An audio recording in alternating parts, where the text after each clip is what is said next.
This is the big week in the local church.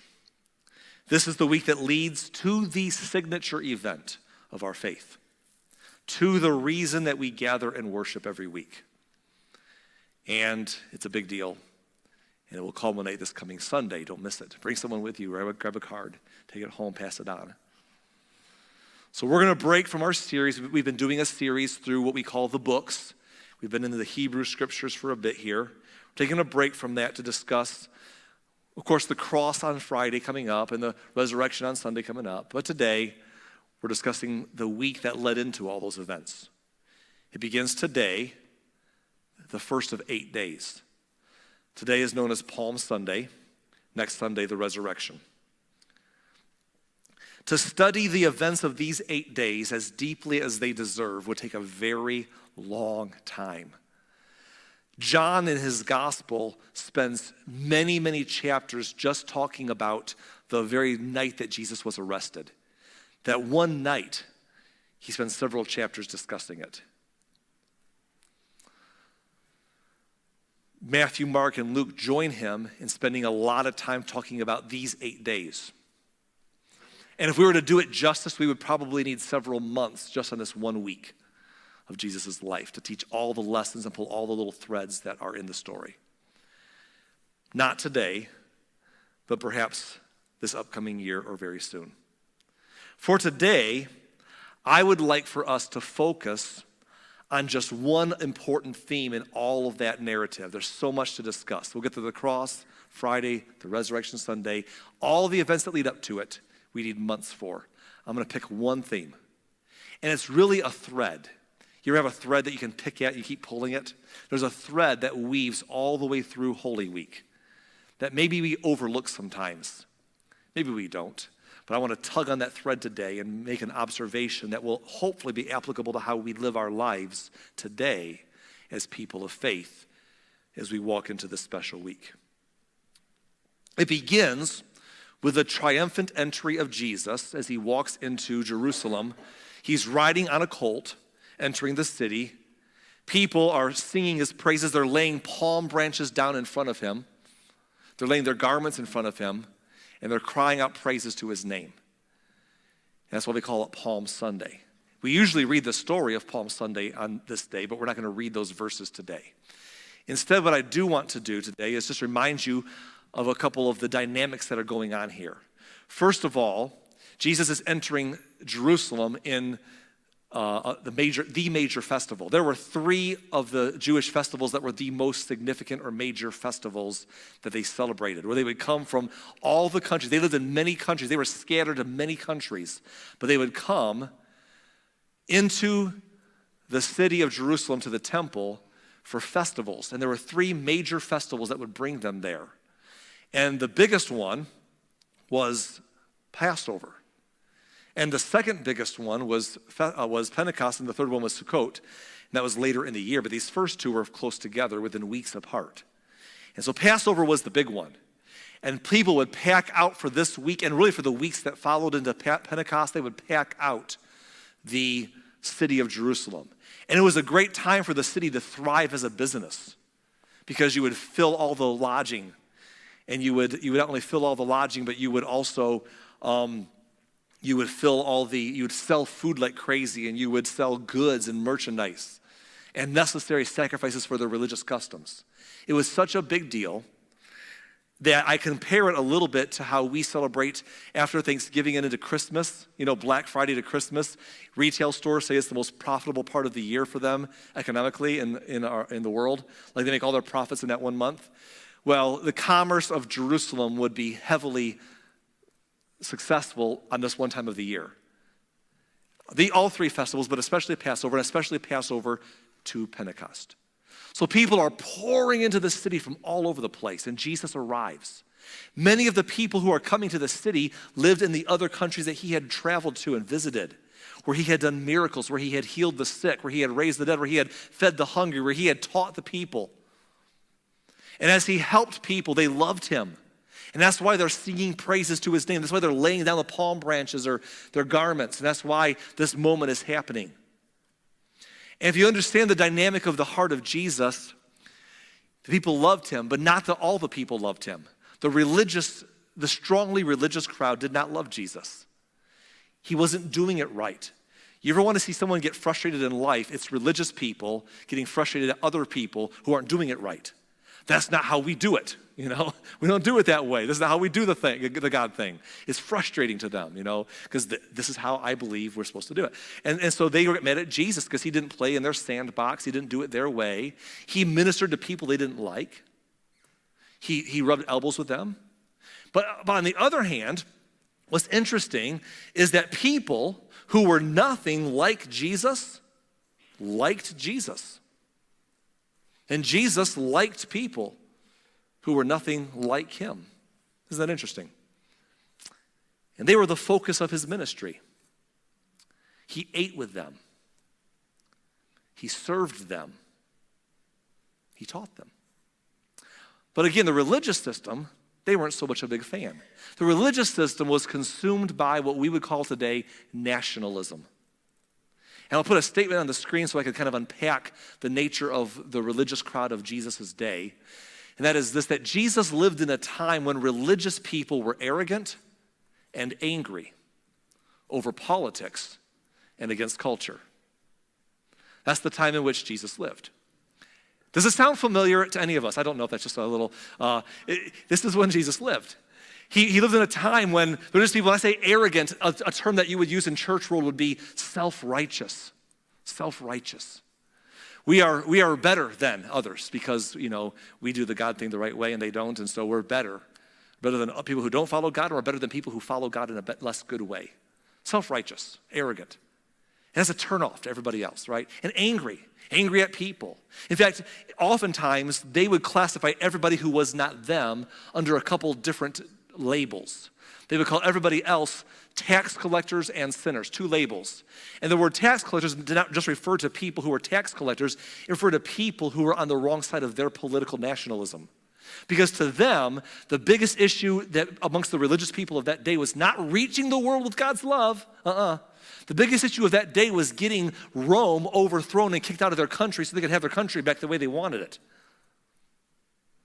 And so the tax collectors were not just the people who collected, but the people who worked in the system of their own people of their nation, who supported the political framework of Roman control, who helped facilitate that system. And they're like, you're part of the problem. So they called them a label. And then the other people they called sinners, that was anybody else who just didn't worship God the right way. So those 2 groups of people were just bad. And they were angry all the time and arrogant. And people who were on the outside were welcome to come in and become good religious people. They just had to jump through all the hoops. Got to jump through all the hoops to fit in, If you come God the right way and look more like us and believe more like us and politic more like us, then you can be one of us. But if not, we'll just sit back here, feel better about ourselves, and pray for revival. Sounds familiar? And so it's so disconnected from the world that God put them into with his word, that when God himself shows up, when Jesus shows up, when God in a bod shows up, they're like, who's this guy? That's not how we do it. Well, if he really is the Messiah, he'll do what we want him to do. He'll kick out Rome. See, to them, God's goodness was shown by making Israel great. Again, if I can say it that way. To them, God's goodness in following God meant living for their nation being the way they wanted it to look. Even as they neglected the people around them who most needed hope in God, because those people were just sinners anyhow. And they're free to come back if they want to. We'll tell them how. They were so obsessed. It's hard to be obsessed with many things. It's hard to be caught up in what God's doing in your life and be so grateful and joyful and peaceful in him and passing his love on and serving others, while at the same time being embroiled in making this kingdom here what I want it to be or else. And so they had people at arm's length, and people could come to them. But who wants to come and join that kind of religious group? Who on the outside says, oh, that's God? You're the God people? So to get to God, I got to get with you? It's not a very good commercial, because you're all arrogant, and you're all angry, and you're all snarky, and you're all insulting, and you're all better than. I don't need that. That's okay, we don't care, because we're going to fix this place. We're going to fix this place.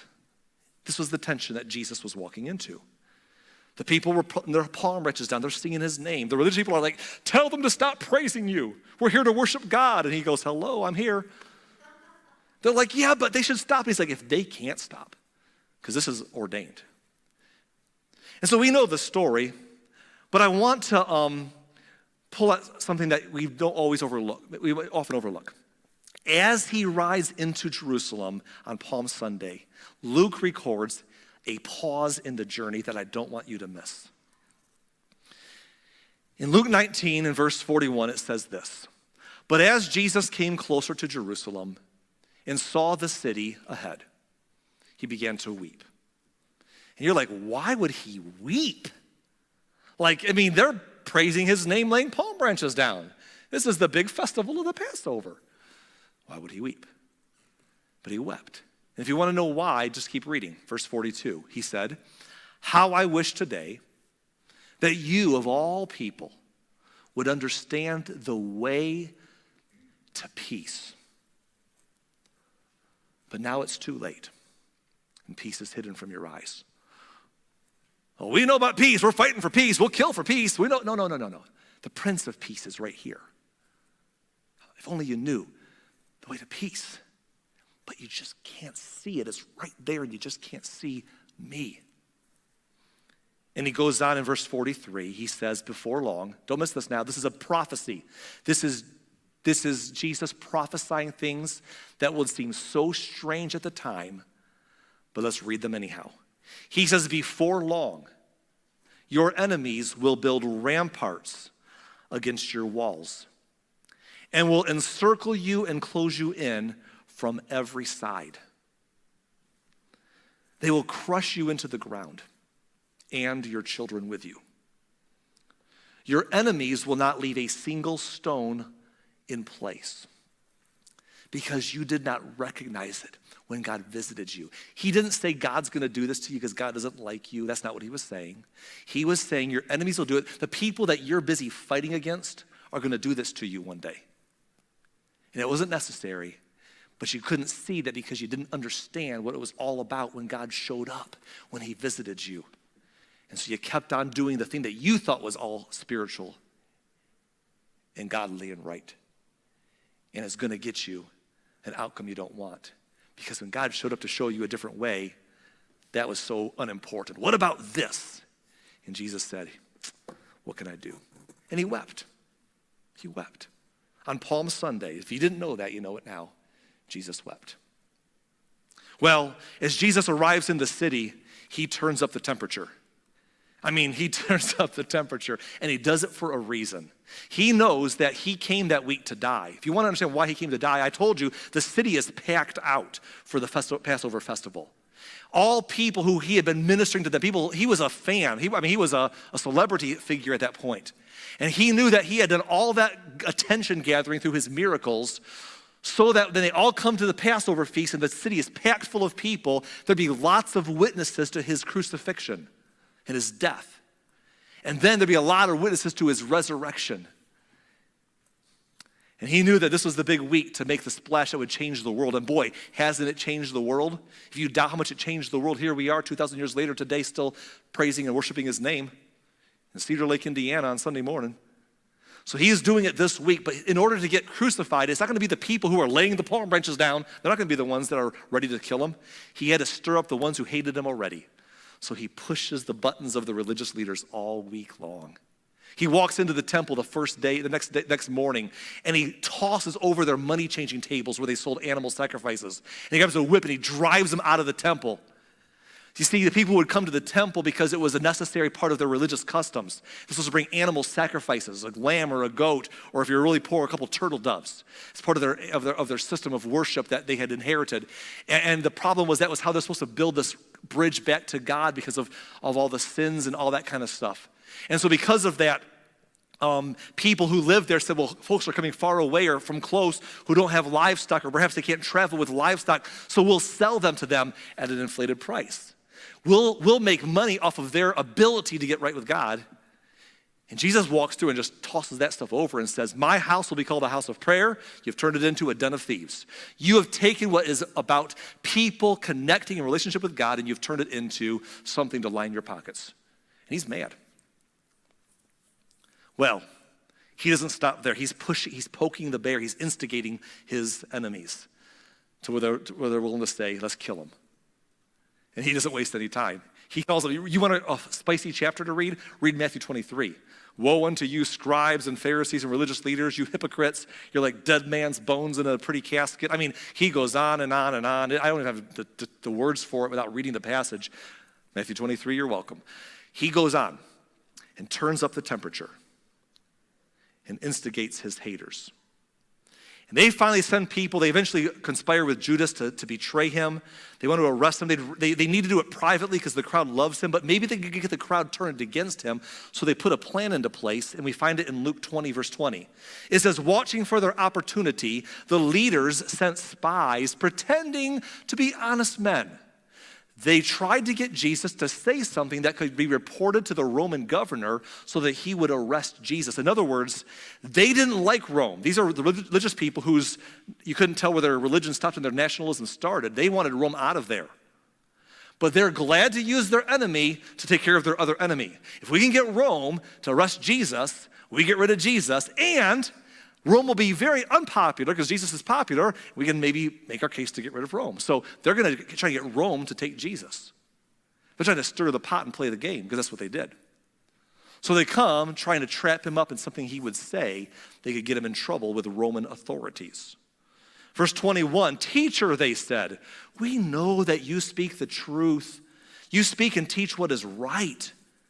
And you are not influenced by what others think. You teach the way of God truthfully. They're buttering him up. Beware the butter-uppers. Hey, we should all be complimentary. We should all be kind. But when people lay it on too thick, I've been doing this a long time. I learned a long time ago. Some people who most have an agenda are most good at buttering your bread before they try to steer the boat, So you get a little skeptical. But anyhow, oh, you're the best, Jesus. You're amazing. You're amazing. Verse 22, now tell us, is it right to pay taxes to Caesar or not? This was the big catching question, because that was the big issue. If you say, no, we shouldn't pay taxes to Caesar, we're going to go tell Pilate, the Roman governor, that this celebrity person with a huge following is teaching to not pay taxes, and he'll have you come and be arrested, and you'll be out of our hair. Whoo! But if you say, oh, no, you should pay taxes to Caesar, you'll lose the crowd because everyone's tired of it. So go ahead, answer the question.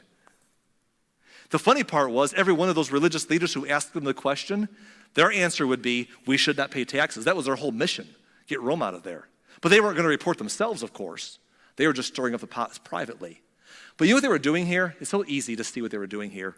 They were getting Jesus, they were bringing a hot button issue to Jesus and saying, weigh in on this hot button issue. What are you going to say about that? Knowing that there's no way to win a topic like that. You lose this side or you lose that side. They're putting him in a spot. What's your answer? And Jesus is pretty smart, I think.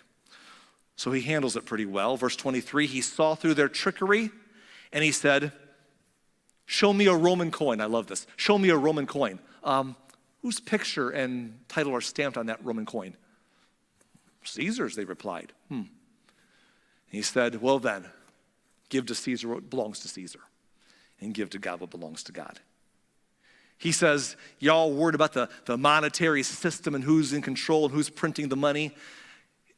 Empires have come and gone in your history before then, Babylon and Persia and Greece and now the Rome, and you're all worried about which, you're making Roman money, you're spending Roman money, you're doing business with Roman money, but you don't want to pay taxes to Rome. It's their money, it's their system. God does not need their system. God doesn't need their money.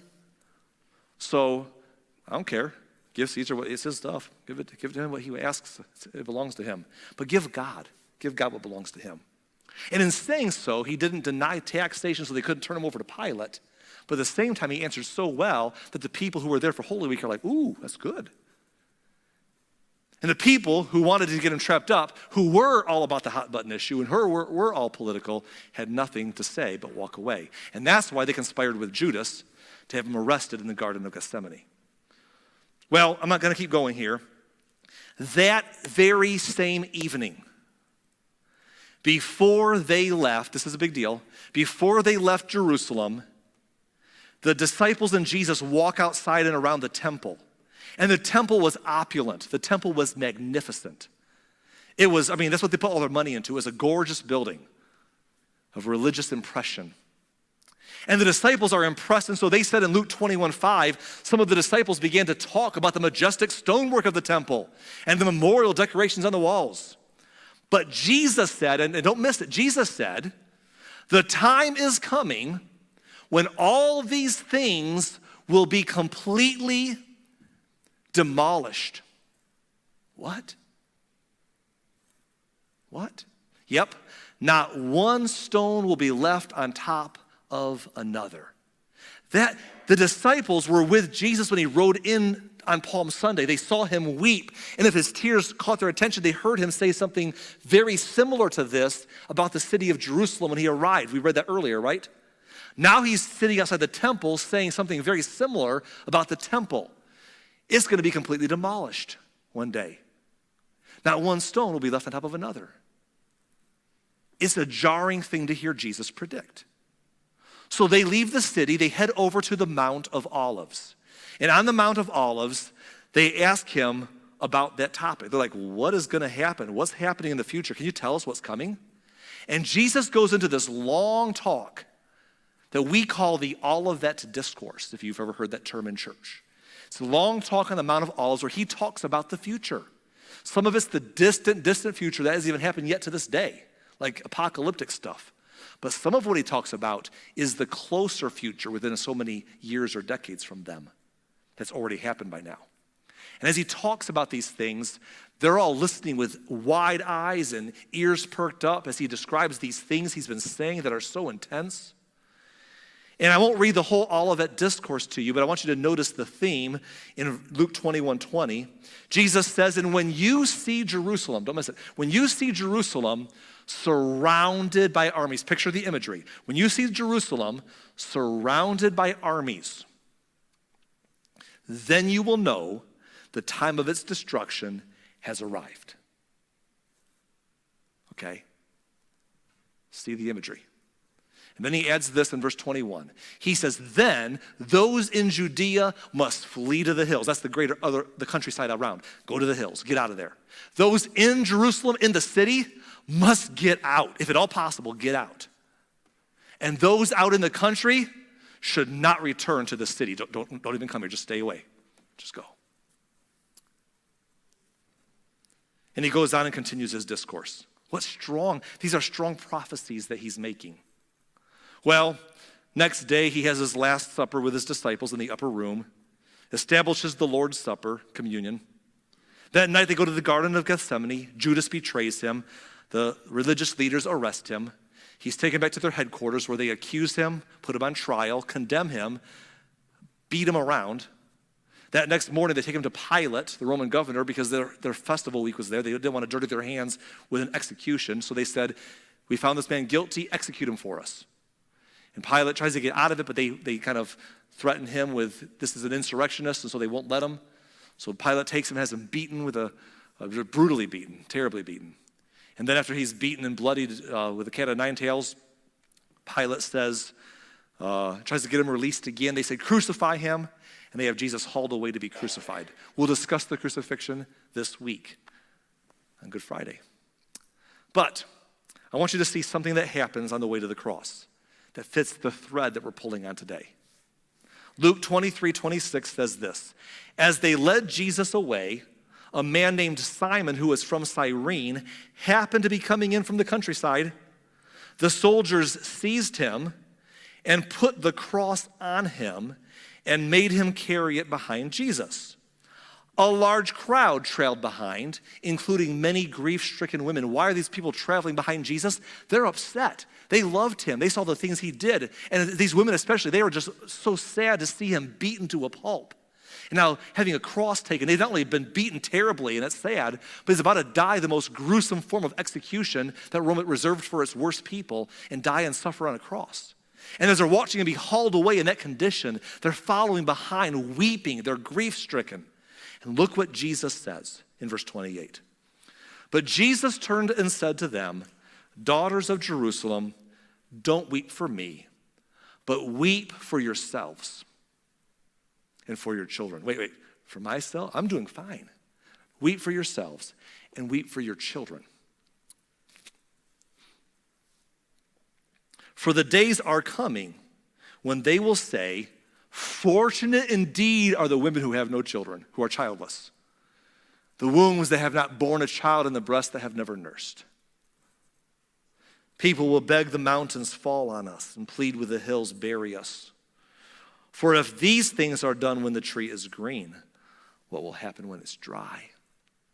So, in other words, if God is here and you're seeing this kind of an action taken, what happens when I'm not here walking around anymore? Watch out. Watch out. Pray for you. Don't wait for me. Weep for yourself and for your kids. It's very specific. Well, Jesus was taken to the cross. He was crucified. They took him down and buried him.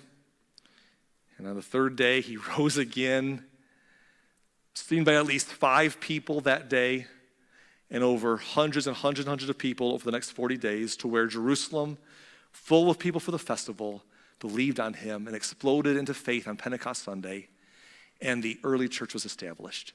And the people who wanted Jesus killed are now like, oh my, he's gone, we got rid of him, but now his followers are saying he's alive. They've seen him, and now he's God of all, and there's life after death. And the movement spread, and they persecuted the movement. They killed some of the leaders of the movement like they killed Jesus. They chased the believers out of the city into other places all over the country and all over the surrounding countries around. And then they got back to business as usual. Business as usual meant a form of religion that kept the tax collectors and sinners at arm's length.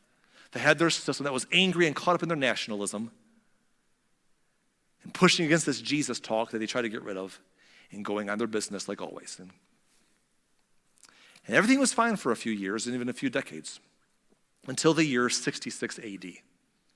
In 66 AD, the Jewish people had enough of Roman control in their region, and they revolted. A lot of things were building. The tension was high. How things go when everyone's stirred up politically. This side raises the temperature, so that side raises the temperature, and these people did this. And at one point, they didn't pay some taxes, so Rome sends people to the temple to take some of their precious jewelry from the temple to pay taxes they refused to pay, and they hung those Roman people and others like them.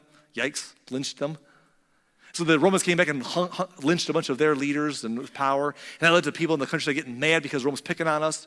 And then they had a revolt, and they were tired of the taxes, were tired of Rome, and they revolted. And Jerusalem and then all of Judea cast out Rome and gained their independence in AD 66. They were so happy.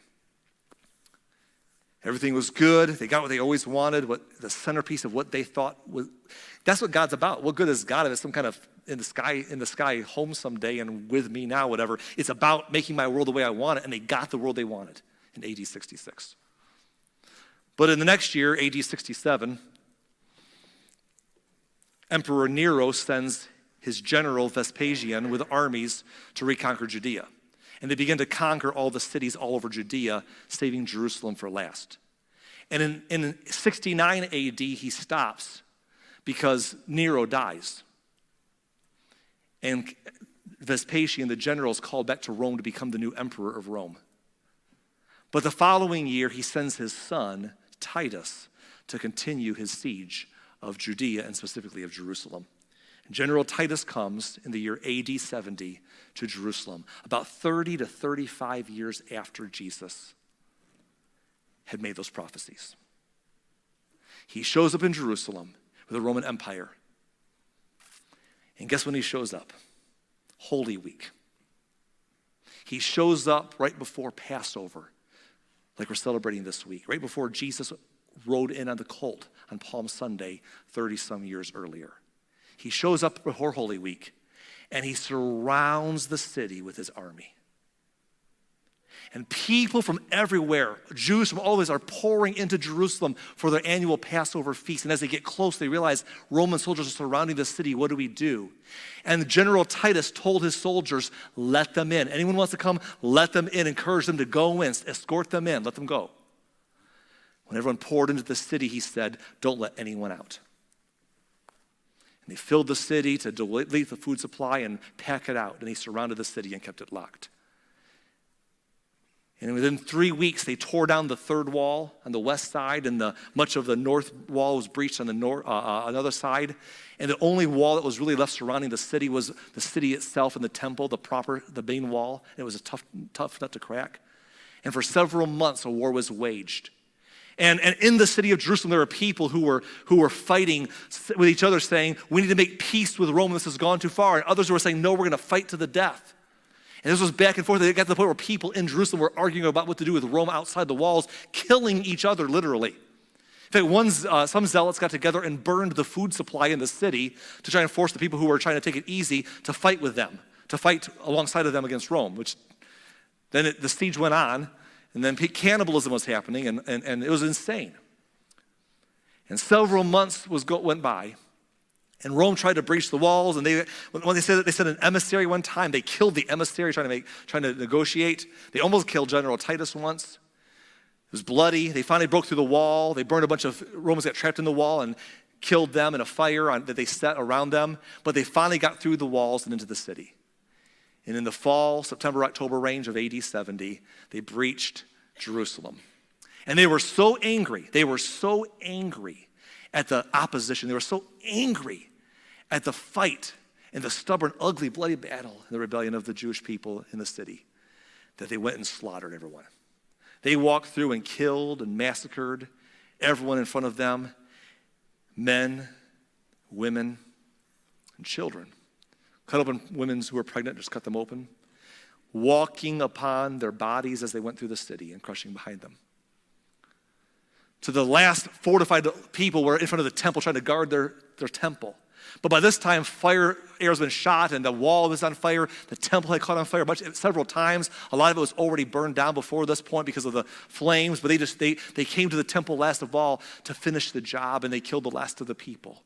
Tore the temple wall down and the city wall down, stone by stone, shoving them down the back of the hill that the city was built upon into the valley below. Josephus, who was in the city and it was part of the thing that got smuggled out, it's a long story, was there trying to negotiate with Rome as a Jewish ancient person. He writes that 1 million Jews were killed in that whole campaign.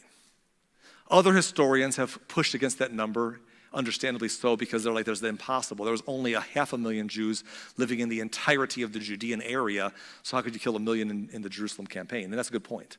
Although, Josephus' argument is that this was Passover. People were pouring into the city from all surrounding countrysides, filling it up for the holy day. Who knows what the number was? But they only took about 97,000 people alive. They took, if you were older than 17 and you were allowed to live, which is very few, they put them as gladiators in the Colosseums to fight to their death for entertainment. 16 and under, they sold them in slavery to people's houses to be trafficked in slaves the rest of their life. And Judean worship in the temple, as we ever knew it, was never the same since to this day, as far as the temple worship. In fact, Judaism as a religion got decimated that day, and the Sanhedrin and the Sadducees were never recovered. It's a sad story, and it's a long story. We can get into it all. But what I want to point out today is that it was such an amazing thing that Jesus said this would happen in several different conversation points way before it happened. It's like he said, you read the verses with me. He said so many things that proved to be true.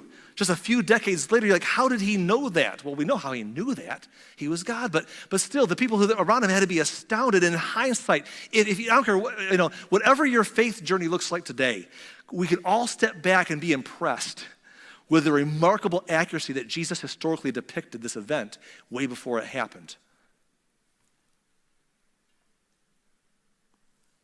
And why? Why, when Jesus was there trying to warn them of what God's heart was really about, which was not what they were all about. They had their own religion and their own priorities, what they thought religious was what it was supposed to be. And Jesus tried to tell them, this is not what God's about. But they couldn't hear it. Listen, they were convinced that if the Messiah, who Jesus claimed to be the Messiah, if the Messiah did what they wanted him to do, then it would take care of their Rome problem. That's what the Messiah was going to do, come in there and give them, national deliverance and make, fix Israel. They were convinced that's what a Messiah is supposed to be. And if Jesus would do what they wanted him to do, it would fix their Rome problem. But Jesus knew that if they would do what he said to do, if they would see his words and his heart to believe on God and follow God and believe in his love and show to others his love and serve one another like he served us and love one another and just follow him, that would take care of their Rome problem. Not because it would make Rome go away, it just wouldn't matter. It doesn't matter who's in power. It doesn't matter who's in control. It doesn't matter which corrupt system is here now, which corrupt system is there. It doesn't matter. If they would have gotten Jesus' heart, they'd have let all that angst go and spent their time in relationship with God and reaching to the people far from God instead of huddling back and feeling better and being angry. And the crazy part is they missed it. And in the end, the things that they cared about more, they lost anyway. Listen, please don't miss this. The things you fight for while missing the heart of God, you will lose anyway because you missed the heart of God. The things that I miss, the things that I fight for while missing the heart of God, the things that we fight for while missing the heart of God, we will lose anyway. If we miss the heart of God, if we have that wrong idol in its place, and we pursue it, that wrong passion, that wrong intensity, that wrong focal point, lose it anyhow. They lost it anyhow. It took a little longer. What was the point? See, yeah, but that's different. That was them. I'm a God-fearing person. Well, they were religious people. They were God-fearing. They knew the scriptures. The people we're talking about in the story today, they knew the scriptures. They could memorize them, quote them better than anybody else. It was a badge of pride. So you see, you can be a religious person and miss the heart of God. Yep. You can. In fact, let me go a step further. You can be a religious person and keep other people from seeing the heart of God. If we're not careful, we'll have such an arm's length with people around us who need so much to see God that we're so much saying, you want to come our way? We know where to find us at. And they're like, why would I want to come your way? You look down on us. We know how you feel about us, because you know what a lot of religious people do? We sit in our holy huddle praying for revival and feeling better than. Angry about culture, angry at culture for how people live, mad at this person, mad at lifestyles, mad at culture, mad at politics. We post about these things on our social media. We rant about them to our people. Everyone's like, oh, wow, that's what being a Jesus follower looks like? We don't like you. I'm going to insult you. I'm going to insult your lifestyle. I'm going to insult your politics. I'm going to insult your political candidates and mock them and mock you for supporting them because you're an idiot. How's that zinger? Woo! And I'm going to insult how you live your life. I'm going to be all these things because I'm an angry Christian. It makes me feel good about myself. And people are like, I don't want any part of that. Well, that's their problem. We just need to pray for revival. Pray for revival. What's wrong with the world, God? It's not us. You can be a religious person and miss the heart of God and not see the heart of God. You can be a religious person and keep others from seeing the heart of God, because where else are they going to find it at other than the crowd who claims him? That is why Jesus, 30-some years before they surrounded the city of Jerusalem on Holy Week and started that campaign, Jesus rode in on Palm Sunday, as we call it today, and saw that same city of Jerusalem, not just through what was going to happen that day or that week where he would be crucified and rise again, but to see what would happen many years later. And in Luke 19:41, let's go there again. As he came closer to Jerusalem and saw the city ahead, he began to weep. He said, how I wish today that you of all people would understand the way of peace, the way to peace. But now it's too late. Peace is hidden from your eyes. Before long, your enemies will build ramparts against your walls and encircle you and close in on you from every side. They will crush you into the ground, your children with you. Your enemies will not leave a single stone in place because you did not recognize it when God visited you. And God's not doing that to you. You're going to do it to yourself. You're going to fight the wrong battles. And you're going to come out on the wrong end of the wrong cause. And it could have been prevented because I showed up to tell you what really matters. And all you did was mock me and say, that's not what following God says. That's not how you do it. And kill me. That's fine. That's what I'm here for. I'm here to die. I'm here to atone for sins. But you missed the heart of God. They were so obsessed, listen, they were so obsessed with the kingdom they wanted that they did not recognize the king when he showed up. And I'm not pointing fingers. If you think this is about those people 2,000 years ago, I'm talking about us today, folks. Listen. This is where we need to ask ourselves as we enter Holy Week, that we don't have the trappings of religion, a form of godliness, but deny the power thereof. We don't walk into this week and have a token moment about the cross and the resurrection and go back to our angry Christian lives, cut off from the people we're supposed to be reaching with the gospel, saying, well, they know where to find us, instead of going out there and loving and serving and being humble and gracious and kind and showing Jesus to people. Here's the thing. Too often we pray, God, keep our kingdom going. Or get our kingdom going again, or however you want to word it. God, keep our kingdom going. Whatever that means. My personal kingdom, my nation's kingdom, whatever it may be. Keep our kingdom going. Instead, what we should be praying is, God, let your kingdom come. Let your will be done on earth as it is in heaven. In other words, God, let your kingdom come and start with me. Start with me. Help me to not be so wrapped up and worked up by all the things that are really stupid. And people have been worked up and fussing about for generations before and generations after, if we live that long. Help me to see that I have a God who loves me, who did all that he could do to show me on the cross how much he loved me, this much. To bear my sins, to show how hard forgiveness is, and yet how much you did it because you want us back more than you want us to pay. So you paid. You rose again to show me that death is not the end and life goes on and I can have eternal life through your love. And I want to enter that relationship with you now and not wait someday to have eternal life, but to have eternal life in me now through faith in you. And I want to live in that love and build my life upon that good foundation. That amazing grace. So that I can turn around and show other people how much I care about them and my heart for them, so that they can see through me that you love them and see your heart for them. God, build your kingdom here. Let your kingdom come. Let your will be done. Begin with me. Well, if you prayed that prayer, I don't know, might be a real revival. The church might look like something worth coming to. It might actually look like good news again, right?